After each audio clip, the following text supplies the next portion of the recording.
Hello and welcome back to OT the podcast. We're here to talk about watches, time, and how to spend it. I'm Andy Green. Felix Schultz reporting for duty. How are you?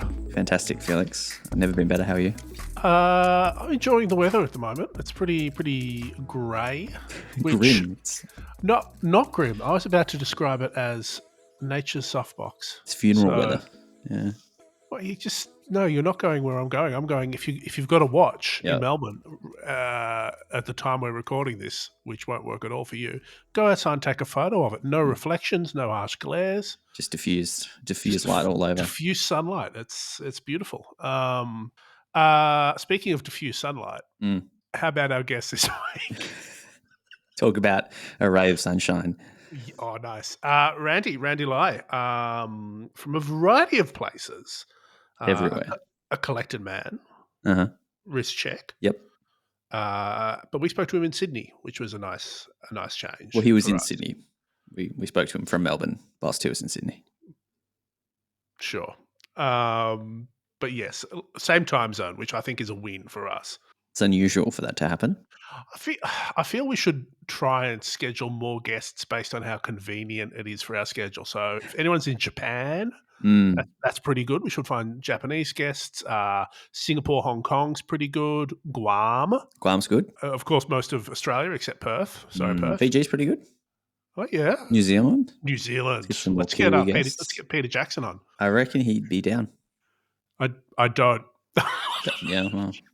He strikes me as a man who gives not two shits about watches, just to bust out the expletive tag. What have you been up to?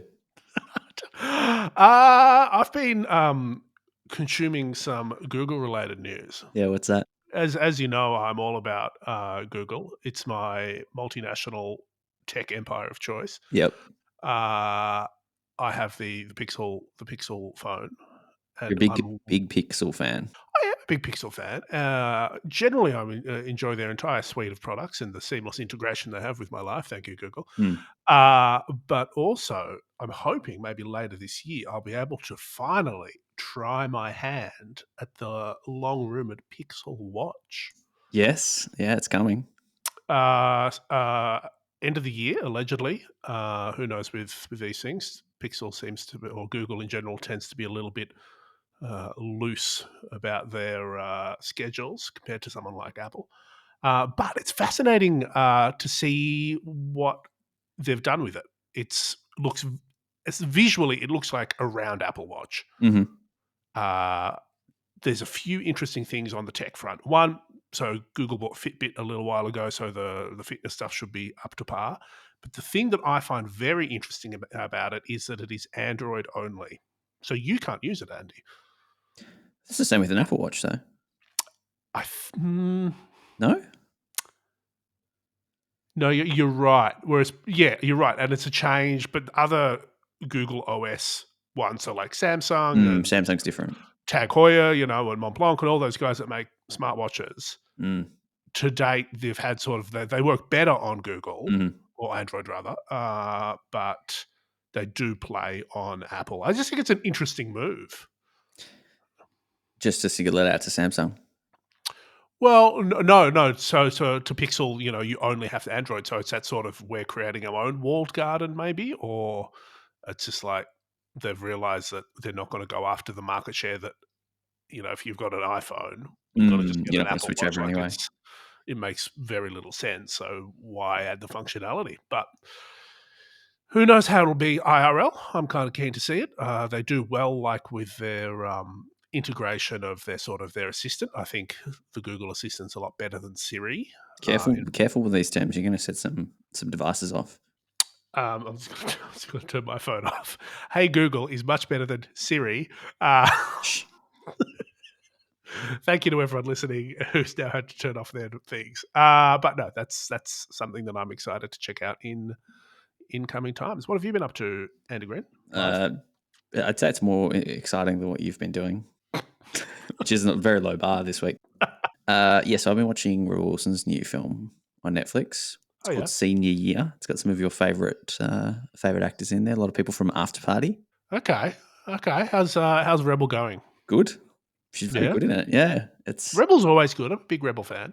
Yeah, she does. She So the concept is she was a cheerleading captain, and there was a horrible incident, accident. She didn't get caught, and she went into a coma for 20 years, and then just woke Was up and goes back was to finish high this? school. Oh, yeah. Okay, so As this a is kind of like the Melissa McCarthy one where she gets divorced and goes back to college. Yeah, so yeah, coma instead. So she goes back. So she's a 16-year-old living in a 37-year-old's body, Classic. and she goes back. But as I think as Aussies, what Rebel brings is that Australian high school experience. Oh, really? Yeah, she brings it. She brings it along. So it might. I don't know how it will Oh. translate translate to different parts of the world. Like, Not having gone to high school in any other country, I can't speak to that either.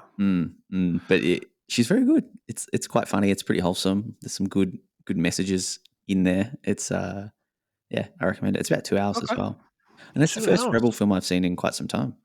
Are you a big fan of Pitch Perfect? Of course, Hmm. Pitch Perfect 1 through, is there 3, 4? 3, yeah, Yeah. 3. Iconic film, so good. Such a cast. You know what else is so good and iconic? Mm, I don't know if Iconic's quite. We're not quite up to Iconic status it yet, looks but like an icon. it does look like an icon, but it's an exceptional piece of watch-related product Mm, that we have finally, after years, got around to checking out IRL. took a minute.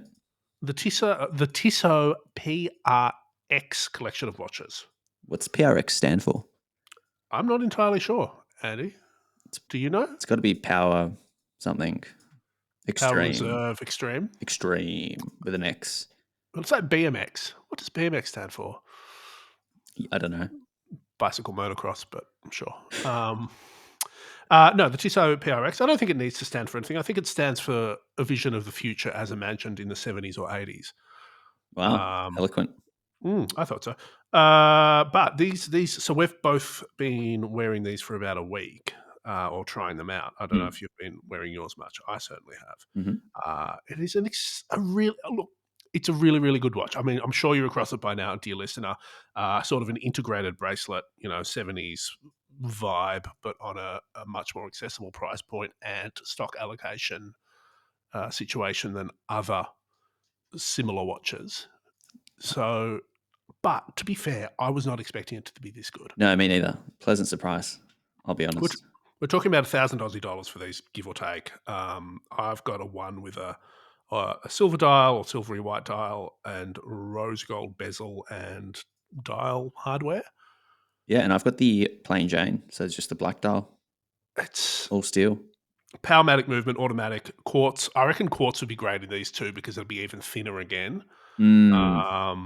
But these are not thick. Like I was expecting, I think sometimes in watches at a cheaper price point, you lose some of the fine design sensibility from like proportions. And there can be just, all right, this is a movement, chuck it in the case, make it Pops your 41 mother's brother. Yeah, millimeters. off we go. But this, I think it really fits. It fits in all dimensions. It works really nicely. The bracelet is very good. Quick release bracelet as well. Yeah, the double fold. Yeah. I No, mean, the is band it? links. Yeah, I haven't even noticed that. but I'm not sure what you would put on there instead. Well, they have leather and maybe rubber options as well. They certainly have leather, so you could, Yeah, you can switch it out. yeah, it's like formal, dressy, casual. But really lovely watches. What are your thoughts, Andy? Yeah, I agree. I agree with especially over the size sentiment. I think it's a really nice size. Sits really well. It sort of wears similar to like a 41 Royal Oak in terms of just like that wrist presence and comfortability. So could be smaller. It might be nicer if it was 39 millimeters and a little bit thinner, but for what it is very good. Yeah, and it certainly wears a lot lighter on the wallet than a 41 millimeter Royal Oak. And I think for like being realistic, like of course they're different watches at different price points, but you get 80 to 90% of the experience. Yeah, it's a lot of watch. Like it's a good watch. Hey, I've got another question for you. This is a tricky one. What is it? Do you think we could get an Artem strap for this? They might make us one. Custom. I mean, as we've famously talked about in the past, Artem are very open to being hassled on their social media platforms and that is how they will sort of, take feedback in terms of their next products. Mm. So if all the Tissot PRX owners of the world unite, Mm. head over to Artem.straps on Instagram Just spam them. and say, sailcloth for PRX, sailcloth for PRX. Give it 6 to 12 months. I reckon you'll have one. Yeah, with enough support, we can get this over the line. But yeah, I mean, we should maybe talk about the quality of the Artem straps, Andy. Do you have any particular feelings Well, around the loopless? I'm going to throw you a challenge: the loopless sailcloth. and what feelings I have? Yeah. I mean, Artem are a long time supporter of us. We're a long time supporter of Artem. You probably wear an Artem strap every other day. I would definitely, it's heavily in my rotation, especially on my vintage pieces. And the loopless it's the same quality. They don't release a product, and you might look at their website and go, there's not, a huge amount of variety in terms of color yet. But that's because the way they release products is very different. They're not, trying to do 100 colors at once. They're getting something, they're nailing the execution, and then, they're releasing it to the market, getting feedback, and then, looking to do new products. So they don't just, and that's what I really like about them. They're not just going to drop something for the sake of a quick cash grab. And if it's not right, like I suspect if you say, hey, I want a green strap, they will reject 100 shades of green. Yeah, they're very picky when it comes to the colors and getting it right, and that overall experience. So yeah, it translates to the end product. And I mean, the loopless, the sailcloth, the clasps, everything. It's really good. So definitely check out artemstraps.com and get yourself a new set of wheels for your watch. Absolutely, Andy. Hey, we should probably talk about something else as well. Yes, before we get Randy on the line, we do need to talk about this week's episode sponsor, which is Panerai. Let's dive in, Andy. You first. Sorry. I just like using that line when you're talking about Panerai because they're dive watches. Like to make a splash. Oh, dear. So we've been talking a bit about Panerai for the last few weeks, specifically their sort of focus on sustainability and a commitment to, corporate responsibility in that space. Check out our episode with Jeremy Jauncey and also an older one with Mike Horn. We'll link both of those up in the show notes, he says, making a promise to himself. Today, I think we should probably have a look at the watches that were their highlight from Watches and Wonders. The new dimension in the world of the submersible, the Panerai Submersible QuarantaQuattro. God, it still gets me. 4 weeks in, Andy, I still can't say it. I mean, it's a mouthful, and the watches are an eyeful. Nice. A couple of beautiful models. How many are we looking at in total? I think 7. Yeah. So there's 3 sort of types. You've got the Lunar Rossa, which is their America's Cup sort of racing partnership. Special edition. One limited edition. It's got a very fancy strap. You can't miss it. There's E-Steel, which we've talked about. It's a really cool innovation, like using recycled steel for a substantial part of the case. There's 3 models there for the moment, and also they look bloody beautiful. On top of those 3, there are regular production pieces, 2 in steel, 1 in Carbotech. Yes, at the moment, with a nice gradient blue dial. Which one? What do you want to talk about first, Andy? Let's talk about E-Steel, because we've talked about this a little bit in the past. You might look at the dial, it says E-Steel, or look at the crown, you'll see it there as well. Felix, what is E-Steel? Like I said, it's upcycled steel, so the case is made significantly of recycled steel. But for me, like it's easy to do that and to talk just to be sold on the benefit of the recycled nature of, the green element of the watch. But if you don't care about it, you're also going to really like these watches because they look really, really polished. They've got quite a different look from previous submersibles thanks to the glossy ceramic bezels. There's a big feature of the design. Yeah, and they pair really nicely with the dials, which, like the Carbotech one, are sort of gradated from the water is lighter at the top, darker at the bottom, and there's a blue, there's a grey, and there's a green, and these all come on textile straps. They do have quite a different look to a traditional Panerai submersible. Straps are recycled PET as well for these 3 E-Steel models. Which again makes sense. And I just want to say, I really like that they say E-Steel.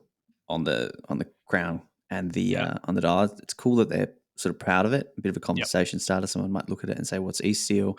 It's a bit of a conversation starter, and it's not something that they're sort of, you know, like they're putting it, first and foremost. And I think that's really cool. Do you know what I've realised we haven't talked about so far? What's that? Why they're called QuarantaQuattros. Why? 44 millimeters, baby. Yeah, good size. Good size. Yeah. I mean, so it's a big watch, but it's not. It's sort of coming into line, I think, with modern standards for a big watch. So Well, they Panerai, also don't have lugs really. Like they're pretty short in the lugs. yeah, and like Panerai famously for they're a big watch brand and they've done 47 and more watches in the past, but I think 44 is a really good wearable size for a lot of people. Like it's big, yeah, but you can also get smaller submersibles. I think you can get smaller submersibles. But it's that classic Panerai experience, which I think a lot of people still want. You've got that luminor crown, you've got 300 meters water resistance. These days, you've got the P900 in-house automatic. Yep.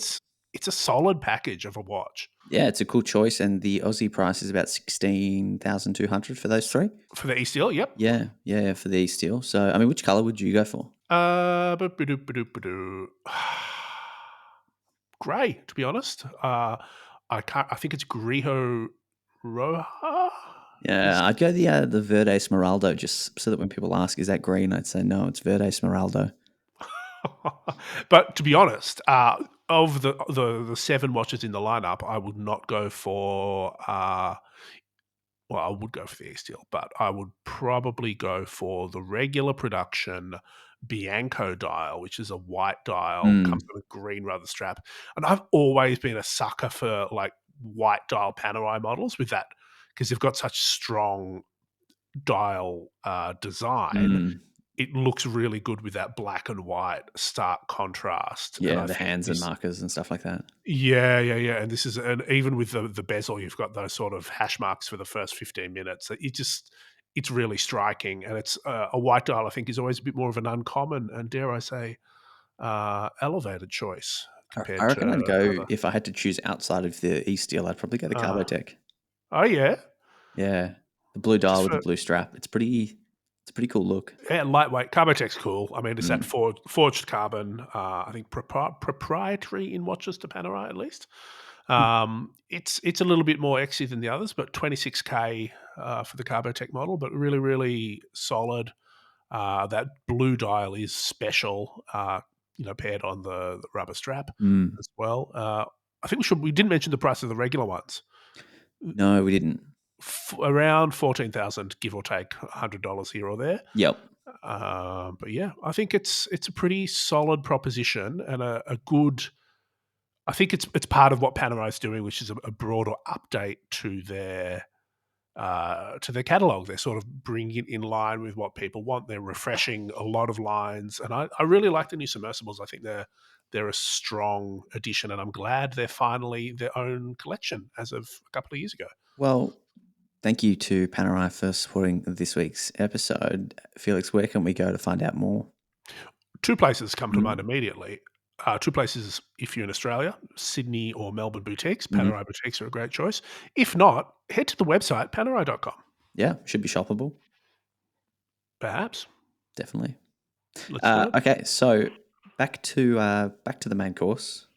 I think it's time to talk to Randy. What do you reckon? Let's get Randy on, Andy. You've been dying all episode to say that. Today's guest covers the worlds of both watches and style and where they intersect. He's also spent the last few years covering the world, specifically the world between Australia and Hong Kong.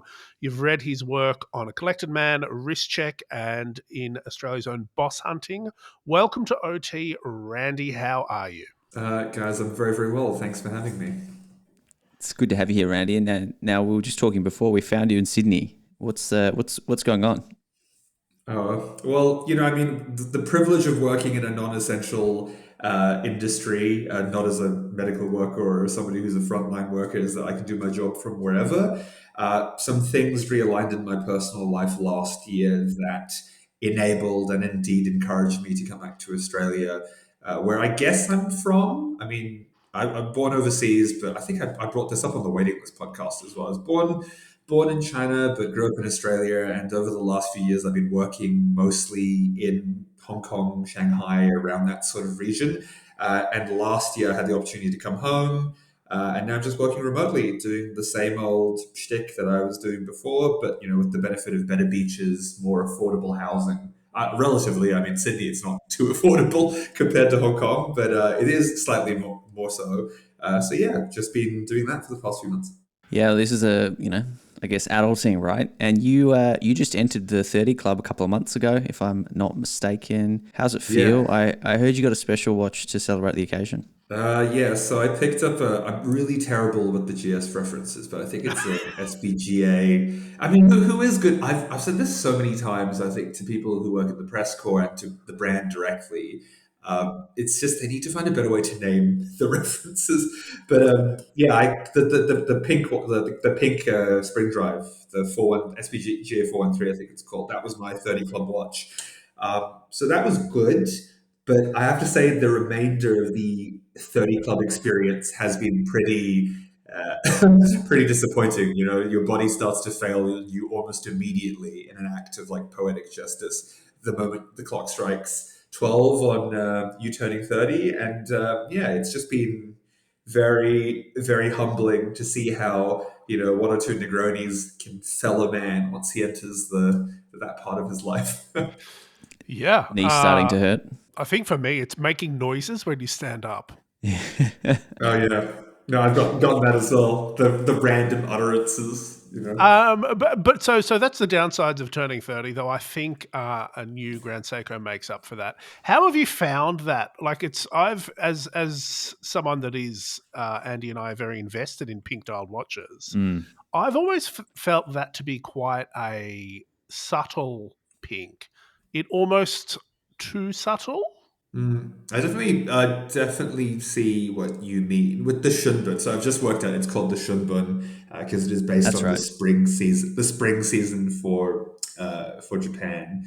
I think the subtlety that's got to be an intentional design choice, right? Because as you know, everything that is done at GS is done with a sort of overarching intent. It's extremely purposeful. So it might have been one of those situations where I think the pinkness, like the red tones in the dial, they come through a lot better when they're exposed directly to natural light.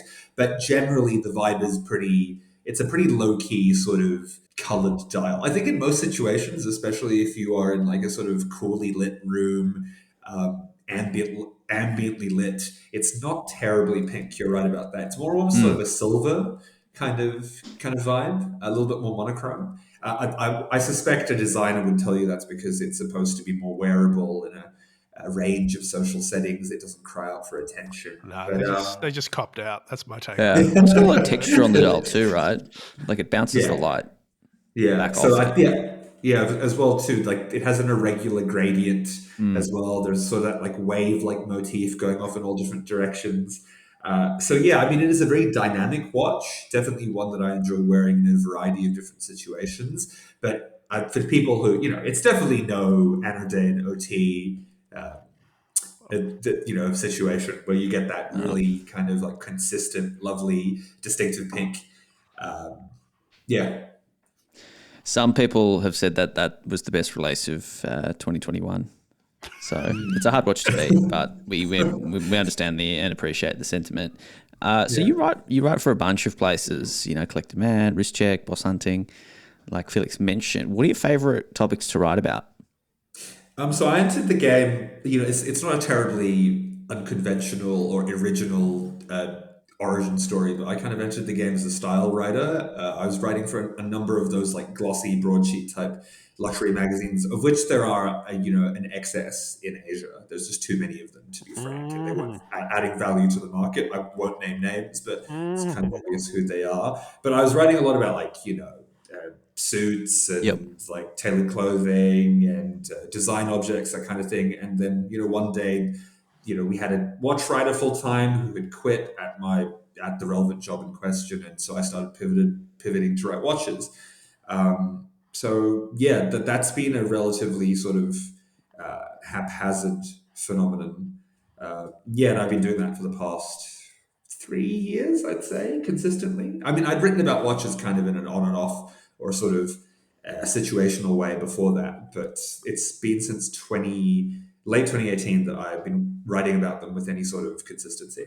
And I think that's been a really interesting time to get into the so-called watch game in a more professional sense. So what has like been your, looking back, I guess that's what, 4 or 5 years now, over that time, what have you observed to have been the biggest change or the biggest learning for yourself? Like, what have you realized about watches, since doing it professionally, I suppose?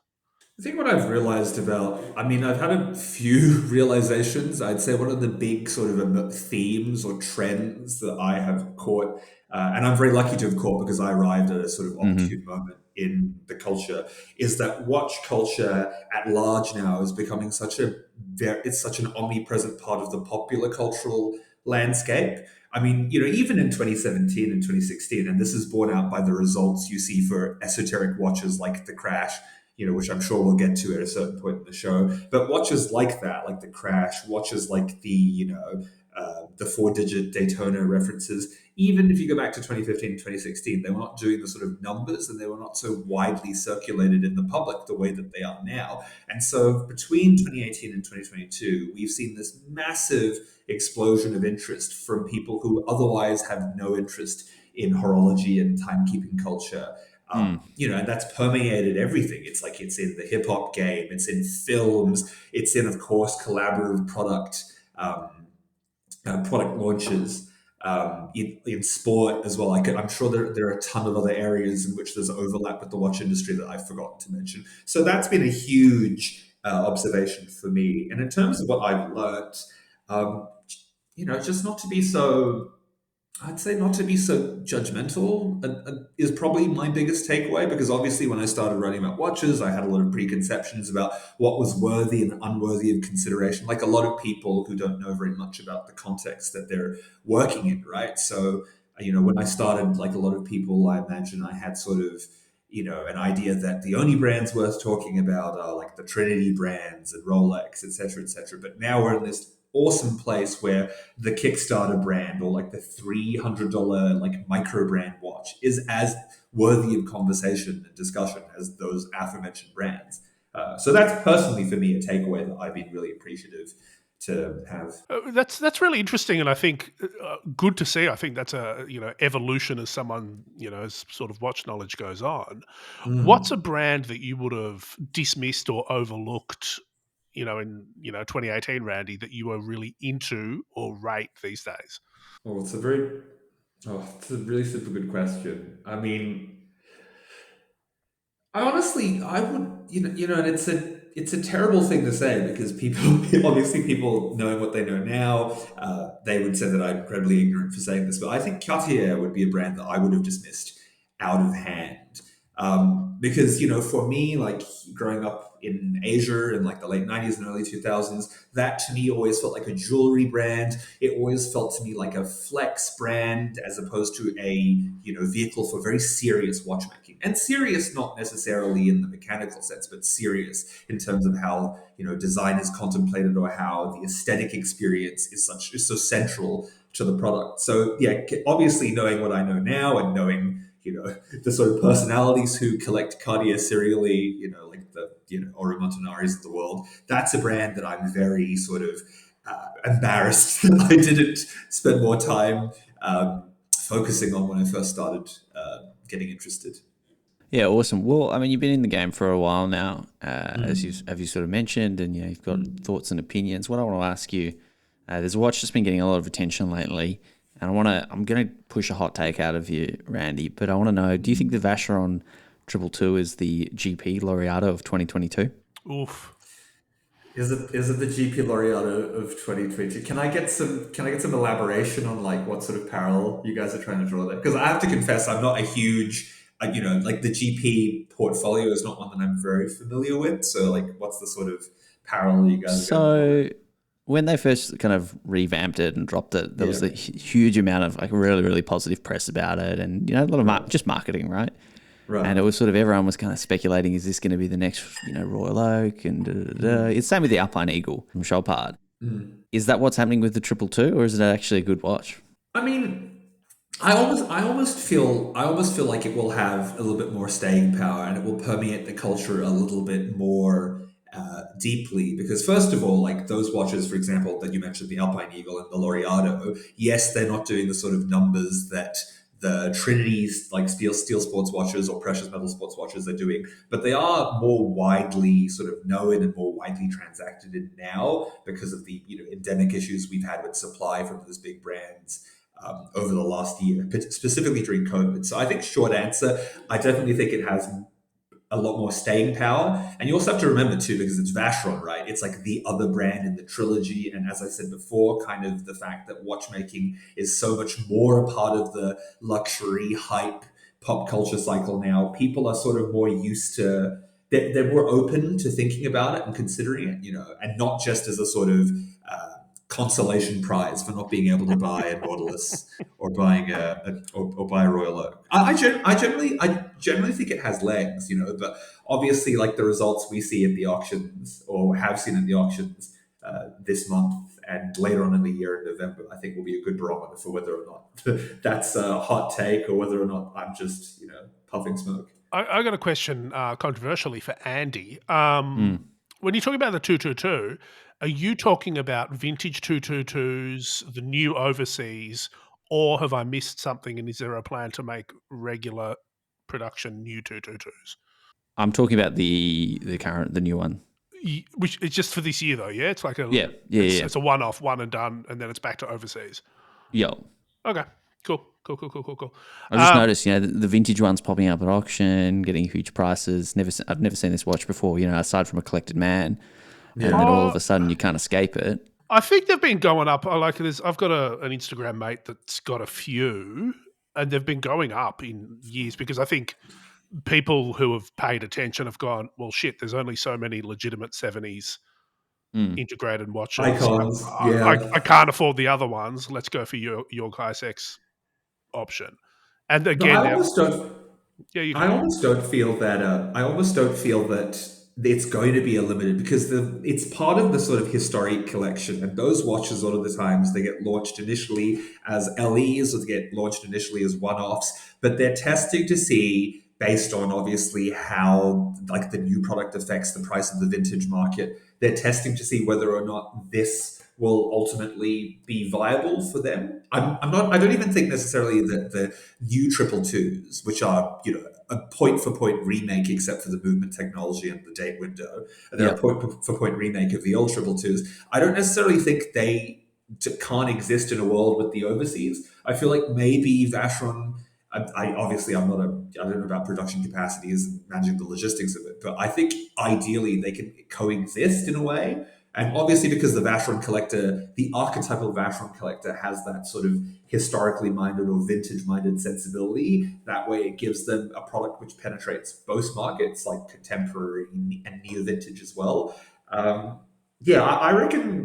think it'll be a thing, for how long, I don't know, but certainly not just a 1 year done and dusted sort of situation. Well, I think that's probably the perfect time to talk about the little bit of sort of madness that's gone on over the last week or so. We've had a couple of significant auctions in Geneva, as well as Loop This, Eric Koo's platform.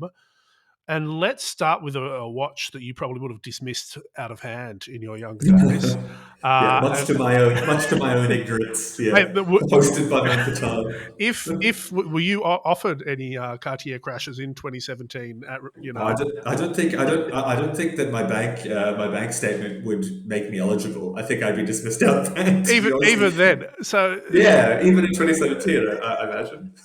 before Kanye made them cool. So Eric Koo's just sold the most expensive crash ever. Yeah. What do we think of that trajectory? And where do we think that's going? Either Randy or Andy. Happy for you to go first, Randy. Okay. Well, obviously it's part of a wider sort of.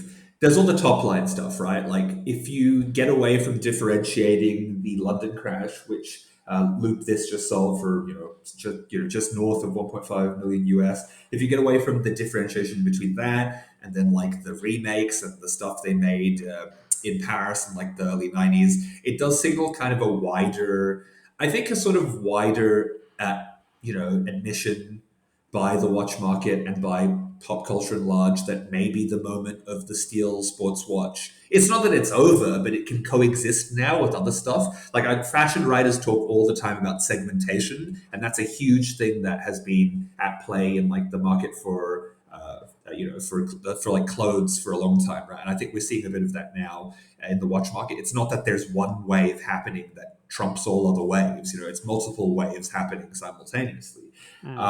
So I think, yeah, it does signal kind of an upward trend in the general sort of market price, secondary market price of vintage crashes. One thing to note, though, about the specific crash that was sold was that it was part of a wider thematic auction dedicated to Cartier. It's allegedly, purportedly, right, a original 1967 London crash as well, which makes it that part of that very rarefied sort of series of first early crashes as well. So those are all kind of contributing factors. So what I'm saying, I guess, the short takeaway is that result, even though it bodes well in general, it is still an exceptional result because of the specific circumstantial factors in this case. Well. Yeah, okay. So not every old crash is going to get those big dollars, but also they're expensive, Felix.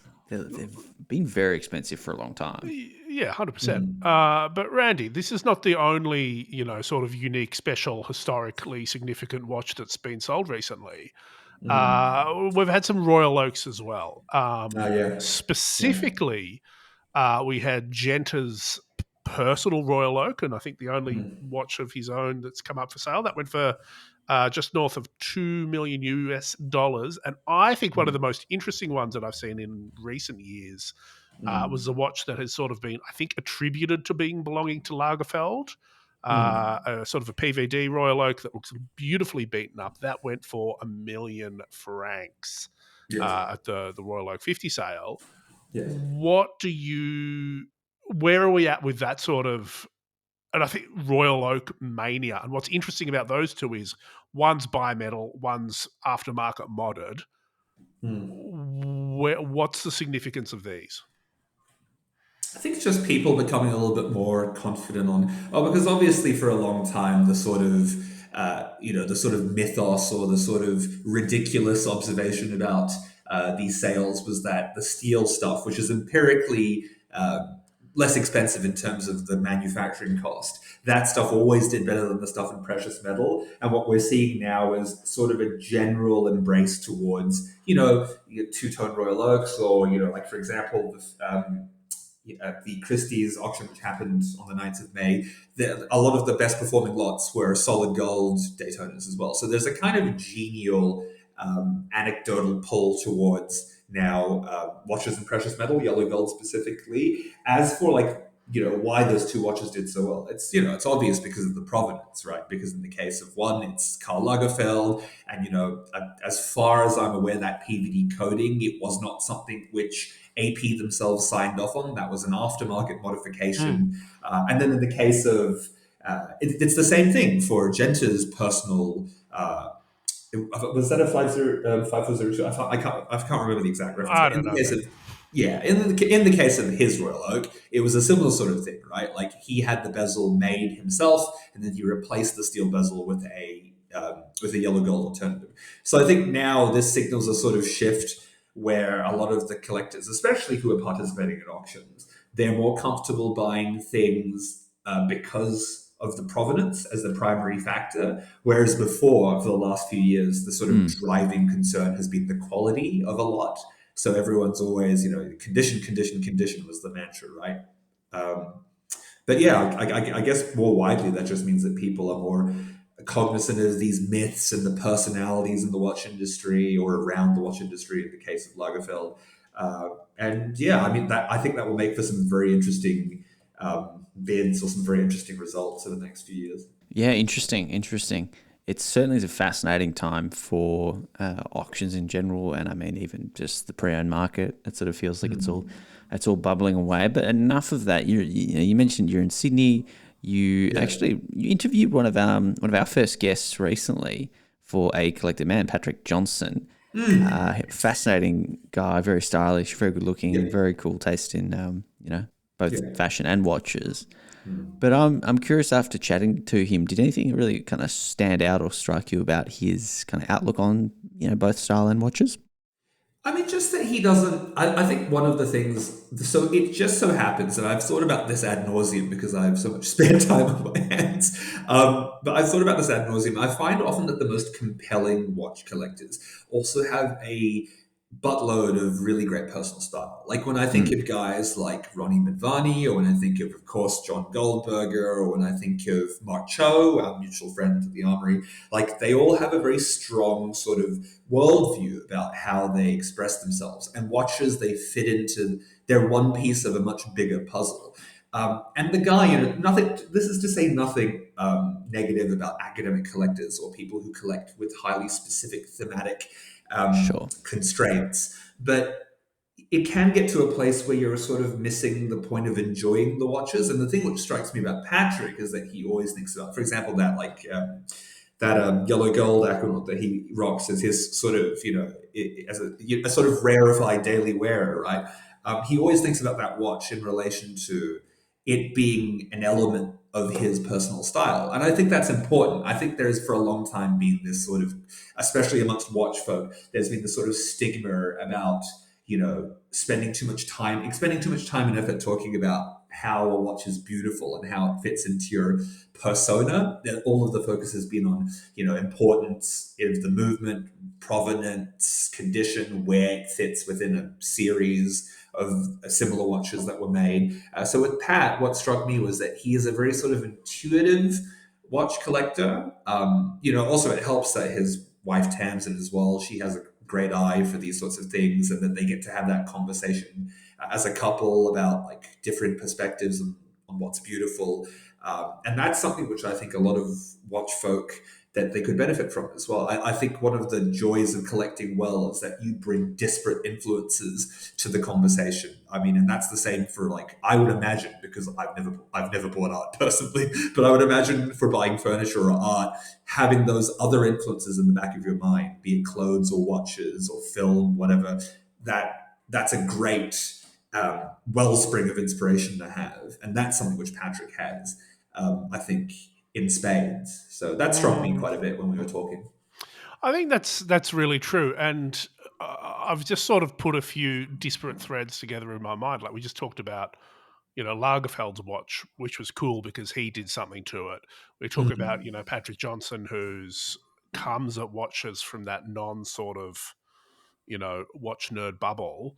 What do you think, as someone that, sits across the worlds of, horology and style, what do you think that watch collectors or, watch people, air quotes, should be taking from other, disciplines or pursuits? Like, is there something we can learn from fast fashion that we should be applying more to watches or to watch collecting? I mean, I don't necessarily know about fast fashion, but if you think if you think of what many people consider to be watch nerds, mind you, what they consider to be the golden era for a lot of styles of watches, like calendar chronographs or shape watches.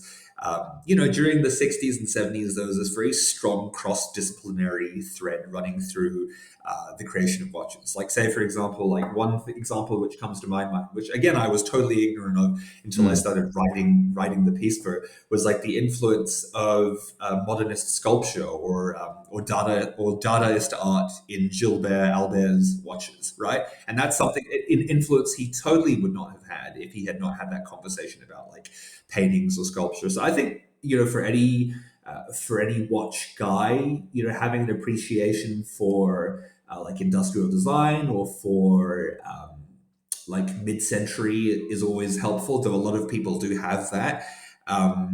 Obviously, the car watch crossover, that seems like a trite and sort of not trite necessarily, but that seems like a very settled, very organic sort of intersection for those two cultures. But that's something which I think of a lot as well, because when I think of like material innovation in car manufacturing, that's something which could also extend to the watchmaking space. And then just generally, I mean, if people are interested in sustainability and sustainable practices, like say, for instance, if you're interested in the stuff that New Balance is doing with the Green Leaf certification, thinking about how that and similar endeavors might work for watch brands, like having a closed loop for supply, using stuff that traditionally wouldn't be considered to be very luxurious in watchmaking and elevating it by virtue of like creative thinking.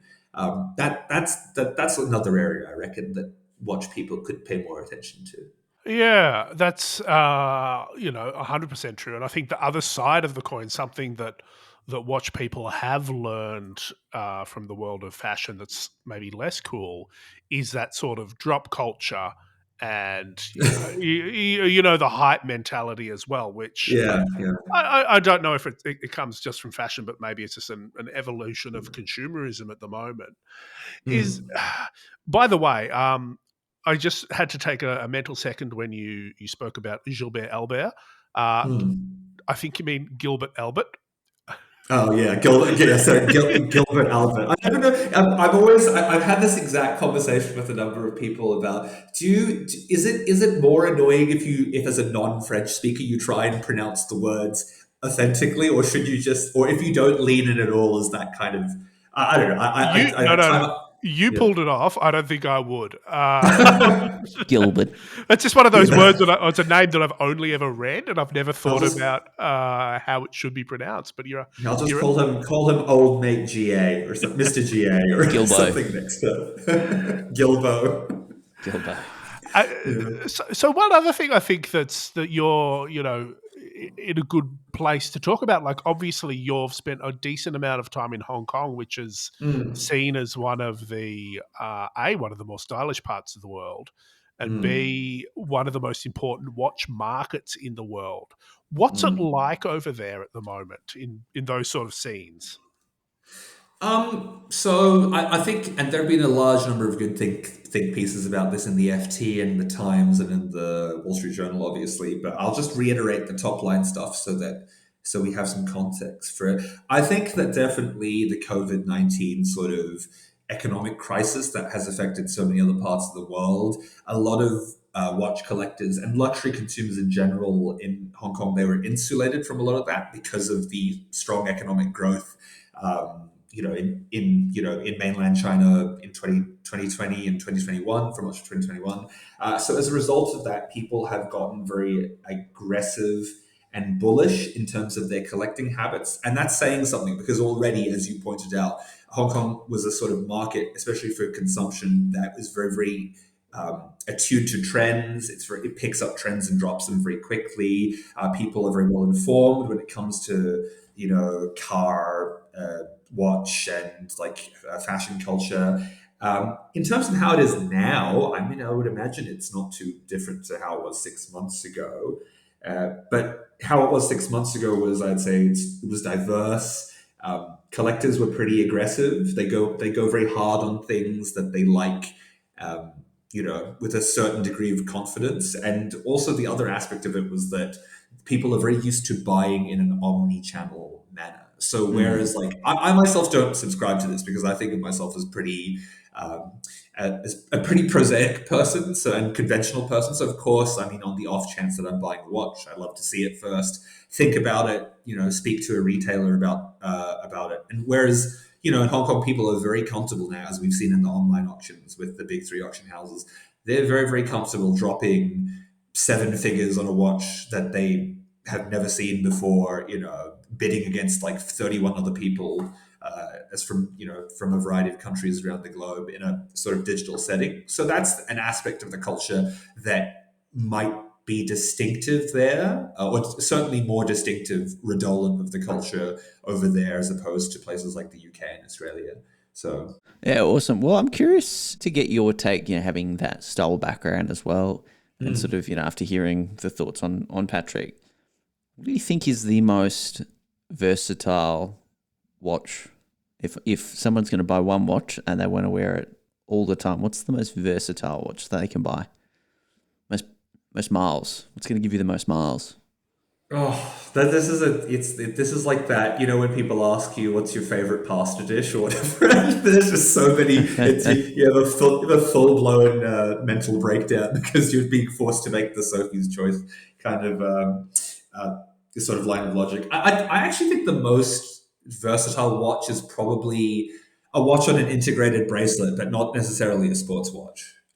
It's one of those things which I mean, idly, doing other stuff, thinking about constantly. Because, people, the obvious answer is to say, oh, some sort of diving inspired steel sports watch, with a ceramic bezel. I mean, you don't need to name names, but that's kind of the obvious place people go. But I often think that watches, like, especially those watches made during the 60s and 70s by Piaget, Patek Philippe, stone dial made with an interesting bracelet design. I mean, Cartier is another one. Shock horror for me, having not done his research. They're another name who often get thrown out in this sort of vertical of watchmaking. But I mean, those are cool because the sort of default format will be familiar to people who aren't necessarily watch people. Oh yeah, it's a watch in a precious metal or in steel on something which vaguely looks like a bracelet, right? So it sort of fits into the wider world of kind of style and fits into the wider world of fashion. But then if you look closer, and as watch people often do at great personal expense, they look much closer than others. You might start to realize, oh well, I mean that's like the bracelet's interesting, or maybe the dial is made out of mother of pearl or some sort of like exotic stone material like lapis. There was actually, not to shout out sponsors or anything, but there was a really great piece a few months ago that was listed on the UK marketplace Subdial. And it was a sort of, early 60s Piaget watch made with an ultra thin caliber, a square case with a lapis dial. And that's the sort of thing I actually think, if you can get past the sort of supposed garishness of the watch or the supposedly retro inflected vibe of it, they're actually quite easy to wear, as it turns out. So yeah, that would be my pick, I reckon. That's really interesting, and that's quite a good take. Like, lean into the weird a little bit. Yeah, of course. Is there a contemporary sort of equivalent in that space, like a current brand or model that you think people need to be paying more attention to at the moment? I think like so. I'm the obvious place to go again for Cartier would be you could go with something like a Muster Cartier, like any of the solar powered tanks. Those are kind of a more sort of accessible entry into the brand that touch the sweet spot between watch culture and popular culture. I mean, I personally, it's not a particularly daring answer, but I think Reverso any time of the day, anywhere is quite good. I mean, Mm, it's thought of as a dress watch, but actually it takes to many types of strap or bracelet quite a bit better than people would give it credit for. And then it's kind of in that perfect spot where it's like elegant without being terribly formal. And I think obviously the tactile quality of being able to flip it on obverse and inverse sides as well, it gives it a slightly more a contemporary vibe as well. So I mean, I know those aren't really like what's the word I'm thinking of, underappreciated answers, but they are the first that spring to mind for me. the original Good fidget answer. spinner. The OG. Yeah, I exactly. love it. Well, Randy, as you know, we wrap every episode with every guest asking for a recommendation on something that they've been enjoying. Perhaps it's something you've been watching, listening to, reading, shopping. Yeah. I don't know, but hit us with some top tier recommendations. I mean, I've really enjoyed. So I've really been enjoying the new Pusha T album. I think it's almost dry, is what it's called.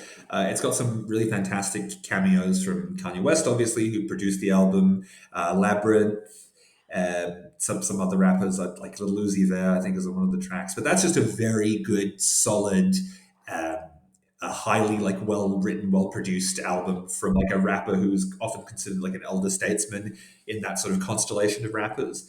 I've also really been enjoying Dune, the book and the film. Actually, I saw the film in IMAX at the end of last year, and it just made such a strong impression on me that I immediately went out and picked up the book, because people had been telling me how like unadaptable it was for as a film, and then obviously really loving the film in all its sort of myriad aspects, like the cinematography, the sound design, whatever, the costume design. I just had to go and pick up the book immediately.